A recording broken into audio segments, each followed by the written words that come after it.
Cette chronique équipement vous est présentée par le Trio Hockey, Sport Rousseau, Hockey Expert et l'entrepôt du hockey. Alors, bonjour Éric, encore pour le Trio Hockey. Éric, les bâtons de joueurs, moi, je suis un ancien gardien, hein, ça fait que ça, c'était plutôt pour l'ennemi. Moi, je n'étais pas... fait que je vais avoir besoin d'un peu d'aide. Mais ça, c'est quand même un bâton qui est assez spectaculaire au niveau du poids, au niveau des composites et tout ça. Oui, exactement. Bien, juste pour que tu saches, on va venir au bâton de gardien, à l'équipement de gardien, un petit peu plus tard dans la saison. Ah, bien ça, c'est bon. Ça, c'est une bonne nouvelle pour moi. Toi, mais je suis sûr qu'il y a beaucoup de gens qui veulent entendre parler du nouveau bâton que tu as entre les mains. C'est le tout dernier de CCM, c'est le Ripcord Trigger 4. C'est exactement le même bâton que Sidney Crosby utilise. OK. Bien, Crosby, c'est un joueur qui aime travailler en bas de la zone.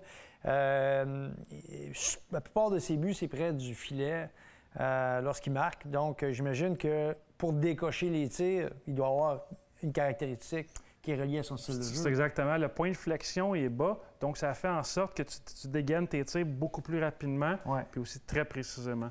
Bien, écoute, lui, c'est vraiment sa force. Puis moi, je reviens toujours, je me ferme les yeux, puis je le vois encore marquer aux Olympiques, alors qu'il était pratiquement sur la ligne des buts quand il a marqué. Tu sais, Éric, Sherwood, pendant longtemps, ils ont été vraiment tout ça dans le marché. Les bâtons de hockey Sherwood, c'était la référence. Et là, on dirait qu'ils reviennent en force avec le Wrecker. Exactement. On a parlé plutôt dans la saison du Wrecker M90, qui est le bâton haut de gamme, donc plus cher. Oui. Celui-là, c'est le Wrecker M85, qui est exclusif à nous. Vous ne le retrouverez pas nulle part ailleurs. Okay. Mais qu'est-ce qui est intéressant, c'est que la construction est vraiment performante, mais c'est à un prix beaucoup plus abordable. OK. Donc, ça, là, pour les jeunes dans le hockey mineur, les parents vont chercher un bâton qui est quand même performant sur tous les niveaux de compétition.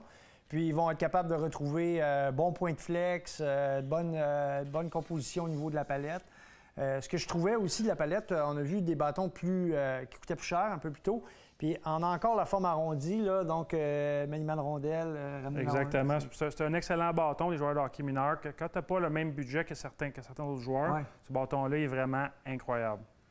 Éric, notre troisième bâton, c'est le Vapor de Bauer. Honnêtement, là, je regarde ce bâton-là. Premièrement, il est super beau. Le design, le cosmétique, le choix de couleurs.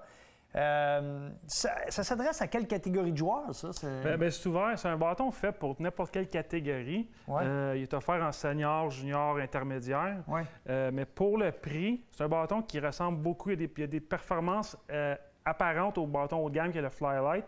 Mais le 2X Team est vraiment un bâton moins cher, mais aussi performant que les autres. Puis écoute, je ne sais pas combien ça pèse, là, mais je suis épaté. Le poids de ce bâton-là, c'est hyper léger. C'est quoi le poids d'un bâton comme celui-ci? C'est 440 grammes. 440 grammes? Ouais. Écoute, je mange ma soupe. D'après moi, ma cuillère est plus pesante que ça. C'est incroyable. Fort probablement.